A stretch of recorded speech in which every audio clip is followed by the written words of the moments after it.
Jangan lupa like, subscribe dan komen dan jangan lupa juga aktifkan loncengnya, biar tidak ketinggalan update video lainnya. Seorang wanita mendapati dirinya menumbuhkan penis kecil. Tapi dia tidak panik sama sekali. Dia bahkan pergi ke klub dan memesan gigolo paling tampan. Keesokan paginya, pria itu berpikir dia telah menghasilkan uang. Tapi dia tidak tahu bahwa orang yang menemaninya tadi malam sebenarnya adalah seorang otaku. Karena dia memiliki kemampuan untuk berganti kulit dan dapat berubah menjadi siapapun yang dia inginkan. Ini membebaskannya dari statusnya sebagai budak cinta dan mengalami hak istimewa yang hanya dimiliki pria tampan.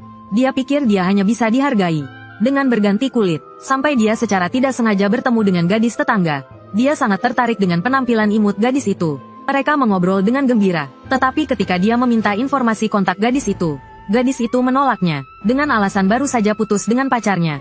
Pria itu yakin, gadis itu hanya mencari alasan karena penampilannya. Lalu dia berubah menjadi pria tampan dan bersiap untuk menghukum wanita matre ini. Tapi ketika dia mencoba mendekati gadis itu mengabaikannya. Tanpa diduga, penampilannya yang biasanya selalu berhasil tidak berpengaruh pada gadis ini. Saat itu, sebuah foto jatuh dari tas gadis itu. Ternyata apa yang dikatakan gadis itu benar. Pria itu menatap foto di tangannya dan tersenyum licik. Keesokan harinya, dia berubah menjadi orang di foto itu dan muncul di hadapan gadis itu. Seperti yang diharapkan, mereka mengobrol dengan sangat akrab hingga matahari terbenam. Mereka berpisah dengan berat hati. Keesokan harinya, pria itu kembali ke taman.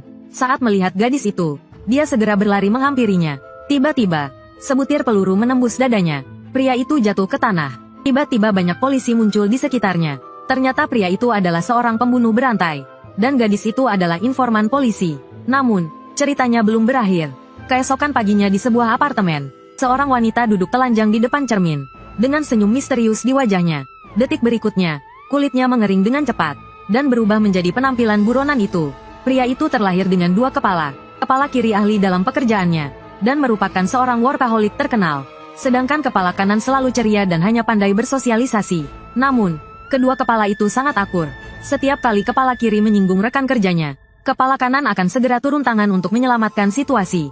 Lagi pula, mereka berbagi tubuh yang sama. Jika rahasia mereka terbongkar, mereka pasti akan ditangkap dan dibawa ke laboratorium penelitian. Mereka mengira hidup akan selalu tenang seperti ini. Tanpa disangka, seorang klien wanita baru datang dan mengganggu keseimbangan mereka. Kelembutan dan kemurahan hati gadis itu membuat kepala kiri bingung. Saat gadis itu mengajaknya makan malam bersama, dia hendak menolak ketika dia mendengar peringatan dari kepala kanan. Dia berhasil meyakinkan kepala kiri dengan alasan proyek. Kemudian dia mengendalikan tubuh dan mengajak klien wanita itu makan malam. Meskipun sedikit terkejut, gadis itu dengan lembut menerimanya. Seperti yang diduga, mereka mengobrol dengan sangat akrab. Mereka baru berpisah larut malam dengan berat hati. Setelah sampai di rumah, otak kiri memperingatkannya bahwa kemampuannya buruk dan mudah mengacaukan segalanya. Otak kiri juga berkata bahwa selanjutnya dia harus menghadapi gadis itu sendirian. Tanpa disangka, otak kanan langsung mengerti isi hati gadis itu. Dia mengingat kembali saat berkomunikasi dengan klien lain. Gadis itu tidak pernah mengatakan tidak. Kemudian gadis itu berkata, "Jangan terlalu banyak berpikir. Kau seperti kayu. Siapa yang akan menyukaimu?" Kalimat inilah yang menanamkan benih di hati otak kiri. Keesokan harinya, gadis itu kembali menemui pria itu. Mereka berdua pergi berjalan-jalan di taman terdekat. Otak kiri mencoba bertanya kepada gadis itu, kepribadian mana yang lebih disukainya. Tanpa diduga, gadis itu langsung tersipu malu. Lalu dengan wajah memerah, dia mengatakan bahwa selama itu tulus. Dia menyukai semuanya. Setelah pulang ke rumah, kedua otak itu bertengkar hebat karena kejadian hari ini. Keduanya merasa kekurangan masing-masing, tidak pantas untuk bersama gadis itu. Pertengkaran mereka semakin hebat, bahkan sampai berkelahi. Saat berkelahi, mereka menyadari bagaimanapun juga, akhirnya mereka hanya akan sama-sama kalah. Untungnya, hari ini mereka berhenti berkelahi. Namun, ketika bangun keesokan paginya, wajah otak kiri telah dirusak. Melihat itu, otak kanan tersenyum licik dan memanfaatkan kesempatan untuk mengajak gadis itu keluar. Dengan rayuannya, dia hampir mencuri ciuman pertama gadis itu. Untungnya, pada saat kritis, otak kiri mendapatkan kembali kendali dan mencegahnya. Setelah kejadian ini, hubungan kedua otak itu benar-benar hancur. Bahkan saat tidur, mereka ingin saling membunuh. Saat itu, gadis itu mengirim pesan. Sebelum otak kiri sempat bereaksi, otak kanan langsung membalas pesan gadis itu. Ini gawat, jika gadis itu melihat kekacauan di rumah, kesannya pasti akan sangat buruk. Dia segera meminta izin pulang untuk membersihkan rumah. Saat dia sedang memikirkan cara untuk mengalahkan otak kanan, tiba-tiba wajahnya dipenuhi lepuhan. Ternyata, minuman yang baru saja diminumnya telah diracun oleh otak kanan. Lalu dia mengambil pisau dapur dan hendak menebas otak kiri. Saat itu, otak kiri menggigit lehernya mati-matian. Meskipun dia berhasil mengalahkan otak kiri, arteri di lehernya telah robek. Lalu dia jatuh tak berdaya ke lantai. Tiba-tiba terdengar suara aneh. Dia menatap otak kiri dengan tak percaya, dan mendapati dia sudah mati. Namun sedetik kemudian, suara itu terdengar lagi. Aku tidak seperti kalian, yang bisa menerima dua kepala dalam satu tubuh. Hasil sekarang, sepadan dengan racun yang kuteteskan selama berhari-hari. Saat itulah otak kanan baru menyadari, bahwa ada kepala lain di dalam tubuh ini. Sayangnya, sudah terlambat untuk mengatakan apapun. Saat pisau dapur diangkat, akhirnya sudah ditentukan. Pria itu hanya menggeser bilah kemajuan, dan langkah wecetnya bertambah 30.000. Langsung naik ke peringkat pertama daftar teman. Namun, belum lama ia senang. Ia tiba-tiba muncul 15 km jauhnya. Ia mengeluarkan ponselnya dan memeriksa lokasinya, dan menemukan tidak ada rumah di dekatnya. Untungnya, ia menemukan taksi gelap, dan akhirnya pulang dengan harga 2,5 kali lipat. Saat itu, ia menemukan semua orang meninggalkan pesan dan menyukai postingannya. Semua ini karena postingan rekan prianya beberapa waktu lalu menarik perhatian banyak orang. Sebaliknya, ia seperti orang tak terlihat, tanpa popularitas sama sekali. Saat itulah, Bossi memintanya untuk mengirim dokumen penting ke tempat yang sangat jauh. Saat itu juga merupakan jam sibuk. Namun, pria itu tidak mendengarkan bosnya sama sekali, malah berteriak agar ia cepat untuk menyelesaikan tugas dari bosnya. Ia hampir berlari melintasi seluruh kota. Kesempatan ini membuatnya beruntung. Tidak hanya berhasil mencapai peringkat pertama, ia juga mendapatkan banyak like dan perhatian dari teman-temannya. Ternyata rasanya menyenangkan diperhatikan orang lain. Saat itu, ia memutuskan untuk mendominasi peringkat langkah setiap hari. Selanjutnya, ia mulai terus berlari dan berolahraga. Namun, setelah 7 hari, ia kelelahan. Ia hanya mencapai peringkat ke-32 dengan 27.155 langkah. Bahkan Bibi Liu, tukang pijat, memiliki langkah lebih banyak darinya. Akhirnya, ia benar-benar tidak bisa berlari lagi. Saat ia berbaring di tempat tidur dan hendak menyerah, ia tiba-tiba menemukan tombol kirim langkah di pojok kanan atas ponselnya. Saat ia menyesuaikan langkahnya, ia muncul di meja ruang tamu. Ternyata ia bisa berpindah tempat secara instan sesuai jumlah langkahnya. Keesokan harinya, ia mengatur langkahnya menjadi 20.000. Dan tiba-tiba ia teleportasi ke tengah jalan, dan hampir tertabrak mobil. Sepertinya ia tidak bisa menggeser terlalu banyak langkah sekaligus. Dan setelah menggeser sejumlah langkah, tubuhnya juga akan merasa lelah. Namun, memikirkan bisa mencapai peringkat pertama, semuanya sepadan. Namun, sedetik kemudian, ia terkejut. Peringkat pertama yang seharusnya jadi miliknya dengan 35.126 langkah, sekarang menjadi milik orang lain. Ia berpikir mendominasi peringkat setiap hari juga tidak baik. Jadi ia memutuskan untuk mengalah hari ini. Namun, dalam beberapa hari berikutnya, pria itu tidak hanya gagal kembali ke peringkat pertama, bahkan tidak masuk 3 besar. Tanpa daya, pria itu menggertakkan giginya, dan langsung menambahkan 50.000 langkah. Ia mengira juara hari ini pasti dirinya. Tetapi seseorang dengan selisih 100 langkah, dengan 50.719 langkah, kembali mengalahkannya. Kali ini dia benar-benar marah, langsung mengubah jumlah langkahnya menjadi 300 juta, meskipun dia kembali menjadi juara. Semua itu sudah tidak penting lagi. Pria itu hanya karena mandi air panas, langsung kehilangan kedua lengannya. Saat menundukkan kepalanya, dia hanya memiliki sehelai rambut yang tersisa. Tapi pria itu tidak takut, malah menganggap ini sebagai anugerah dari Tuhan. Karena kemarin saat bekerja, dia tidak sengaja menelan pil dari laboratorium penelitian. Setelah itu, dia menemukan bahwa air dapat melautkannya. Dan selama airnya dikeringkan, dia bisa kembali ke wujud semula. Ini membuatnya sangat senang. Saat rekan kerjanya pulang, dia menggunakan kemampuan ini untuk menjatuhkan mereka. Lalu dia pergi ke kamar mandi wanita di kantor, dan mulai mengamati dengan seksama perbedaan tubuh setiap wanita. Beberapa hari berlalu, hanya menonton wanita cantik mandi tidak lagi memuaskan hasratnya. Saat itu, sebuah berita muncul di ponselnya. Ini memberinya ide bagus untuk menghasilkan uang. Kemudian dia menuangkan sebotol air mineral di depan pintu tetangga, dan menggunakan kemampuannya untuk masuk ke dalam rumah. Dia mengosongkan semua barang berharga di dalamnya. Hanya dalam 3 hari, dia telah mengunjungi seluruh kompleks perumahan.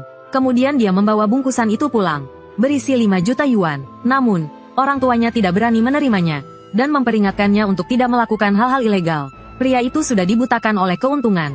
Setelah bertengkar hebat dengan ayahnya, dia meninggalkan rumah. TV di jalan menarik perhatiannya. Di dalamnya ditayangkan seorang pengusaha terkenal, yang berencana membangun 50 sekolah harapan. Dia tahu orang ini sangat suka minum air pegunungan. Dia menyamar di dalam truk pengantar air, dan dengan mudah masuk ke villa pengusaha itu. Setelah orang-orang pergi, dia menunjukkan wujud aslinya dan mulai mencari brankas. Saat dia menyiramkan air ke brankas seperti biasa, Dia secara tidak sengaja menyentuh alarm. Tapi saat pengawal datang, mereka tidak melihat apa-apa, karena pria itu sudah bersembunyi di dalam ember air. Saat itu, seorang pria botak menemukan masalahnya. Dia pikir para pekerja telah membawa air ke ruangan yang salah. Lalu dia dan dua anak buahnya membawa air itu ke dapur. Koki menuangkan air itu ke dalam panci presto, dengan api yang menyala besar. Para koki benar-benar terkejut. Entah kenapa, makanan vegetarian hari ini berbau daging. Tahukah kamu betapa dahsyatnya kekuatan rumor? Gadis itu hanya karena populer di kalangan siswa laki-laki, membuatnya dicemburui oleh teman-teman perempuannya. Tidak hanya mejanya dicoret-coret dengan kata-kata kotor, tasnya juga diisi dengan video porno. Karena rumor itu, teman-teman sekelasnya mengabaikan penjelasannya, bahkan ada yang langsung menyerangnya, dan mengatakan dia tidak hanya suka bertransaksi dengan pria parubaya, tetapi ibunya juga merupakan selingkuhan orang lain. Saat ini, gadis itu merasa sangat tertekan. Sejak saat itu, dia tidak pernah datang ke sekolah lagi. Ku dengar dia depresi setelahnya. Melihat ini, Chen Yan tampak prihatin, tapi dalam hatinya ia sangat senang, karena semua ini adalah perbuatannya. Saat kuliah, Chen Yan bertemu dengan Wu Fan, pria paling populer di kampus. Agar bisa bersamanya, Chen Yan kembali menyebarkan gosip. Dia bilang pacar Wu Fan tidak sopan, dan sudah beberapa kali menggugurkan kandungan. Akhirnya, mereka berdua bertengkar hebat. Chen Yan memanfaatkan kesempatan ini untuk mendapatkan pria idamannya. Keberhasilannya yang berulang kali membuatnya berpikir licik. Dia menyadari bahwa setiap kali dia menyebarkan gosip yang ambigu, akan ada orang yang menambahkan bumbu-bumbu. Gosip itu pun semakin membesar dan menjadi senjata untuknya. Sejak saat itu, baik saat mencari pekerjaan maupun dalam persaingan di kantor, dia selalu menggunakan gosip untuk mencapai tujuannya. Suatu hari, dia mendengar percakapan dua rekan kerjanya di toilet wanita. Kacamata mengatakan dia berselingkuh dengan Palu, dan juga dengan Ajie yang baru masuk. Si rambut hijau menambahkan bahwa dia menderita penyakit kelamin. Tanpa mereka sadari, semua percakapan itu terdengar oleh Chen Yan. Dia tidak menyangka karma datang begitu cepat. Keesokan harinya, istri Palu datang ke kantor dan memukulinya. Dia menunjukkan foto-foto lama Chen Yan dengan pria tua. Karena gosip-gosip yang tidak berdasar ini, pacarnya pun memutuskan hubungan dengannya. Dia berlutut dengan penuh penyesalan, membenci orang-orang yang menyebarkan gosip. Keesokan harinya, dia mengajak si rambut hijau ke atap. Saat si rambut hijau lengah, dia mendorongnya dari atap. Lalu, dia ikut berlari melihat kerumunan orang. Berpura-pura tidak tahu apa-apa, dia juga tidak berniat melepaskan si kacamata. Saat dia pulang kerja ke rumah, wanita itu melempar pot bunga dari atas. Setelah memastikan mengenai kepala gadis berkacamata, barulah dia pergi dengan puas. Dan sekarang demi meningkatkan jabatannya, dia bahkan menyebarkan rumor tentang toilet berhantu, hanya untuk memenuhi keinginan aneh bosnya. Saat mereka berdua sedang asyik di kamar mandi, tiba-tiba mereka dipergoki oleh seorang rekan wanita. Saat itu, terdengar suara desahan aneh dari bilik toilet. Hampir saja membuatnya kencing di celana. Setelah bos selesai dengan puas, wanita itu masih bertanya tentang penilaian bos terhadapnya. Namun dia tidak tahu bahwa rumor tentang toilet berhantu itu benar. Detik berikutnya, tampak sepasang tangan besar perlahan muncul dari belakang. Mereka adalah saudara kembar, tapi sangat berbeda wajahnya. Adiknya cantik alami dan disukai banyak orang. Namun kakaknya karena terlalu jelek, semua orang membencinya. Saat dewasa, banyak pria mengejar adiknya, sementara kakaknya dianggap aneh oleh para pria. Namun hubungan kakak beradik mereka sangat erat. Bahkan saat adiknya kencan, dia membawa kakaknya juga, dan ingin menjadi pacarnya. Ada satu syarat yang harus dipenuhi, yaitu, dia tidak boleh membiarkan kakaknya meninggalkannya, kapanpun itu. Pria itu, melihat betapa baiknya dia, langsung setuju. Tak lama kemudian, mereka resmi berpacaran. Ada yang terasa aneh saat mereka bersama, tapi pria itu tidak memperhatikan detail-detail kecil ini. Ketiganya kemudian menikah. 1 tahun berlalu begitu cepat. Berkat kerja kerasnya, pria itu kini memiliki banyak tabungan. Namun sang istri bertanya pada suaminya, apakah dia akan jijik jika istrinya menjadi jelek? Pria itu menghiburnya, mengatakan bahwa dia mencintai istrinya karena kepribadiannya, bukan penampilannya. Tiba-tiba, sang kakak muncul di ambang pintu di saat yang tidak tepat. Pria itu baru menyadari bahwa dia tidak pernah benar-benar sendirian dengan istrinya. Sang istri tidak tahan lagi dengan kehidupan seperti ini. Maka, dengan rencana yang matang, ketiganya pergi ke taman bermain. Dia ingin memanfaatkan kesempatan naik kereta gantung untuk berduaan dengan istrinya. Setelah kereta gantung mulai bergerak, pria itu menggaruk kepalanya dan mengatakan pada istrinya bahwa dia tidak bermaksud begitu. Tanpa diduga, sang istri tiba-tiba pingsan. Saat pria itu membawanya ke rumah sakit, sudah terlambat. Setelah mendengar kabar kematiannya, pria itu menangis terseduh-seduh. Dia tidak mengerti mengapa orang yang sehat bisa meninggal begitu saja. Sesampainya di rumah, pria itu memegang foto pernikahan mereka, mengenang istrinya. Tiba-tiba terdengar ketukan pintu yang keras. Saat dia membuka pintu, dia melihat istrinya yang sudah meninggal. Pria itu merasakan kehangatan tubuh istrinya dan menangis terharu. Namun sedetik kemudian, dia melihat kakaknya dengan wajah muram. Meskipun aneh istrinya hidup kembali, pria itu merasa bersyukur bisa memeluknya lagi. Namun, pria itu menyadari sesuatu yang aneh. Entah sejak kapan, ada tali di belakang kepala istrinya. Penasaran, dia mengikuti tali itu dan menemukan ujung lainnya dipegang oleh kakaknya. Rahasianya terbongkar. Sang kakak pun menceritakan semuanya. Ternyata beberapa tahun yang lalu, saat dia dan adiknya bersepeda di jalan raya, adiknya tidak sengaja jatuh dari tebing. Adiknya meninggal di tempat. Saat itulah, sang kakak menyadari dia bisa mengendalikan tubuh adiknya. Dia pun mengendalikan adiknya, membohongi orang tua mereka, dan semua orang di sekitar mereka. Pria itu tidak percaya dengan apa yang didengarnya. Patah hati, dia langsung menyalahkan kakaknya atas kematian istrinya. Dia lupa akan ucapannya dulu, bahwa dia mencintai istrinya karena kepribadiannya. Sedetik kemudian, pria itu jatuh pingsan. Ternyata, sang kakak telah mengendalikan tubuh adiknya. Untuk membela diri, dia tidak habis pikir, mungkinkah kebaikan hati kalah dengan kecantikan fisik?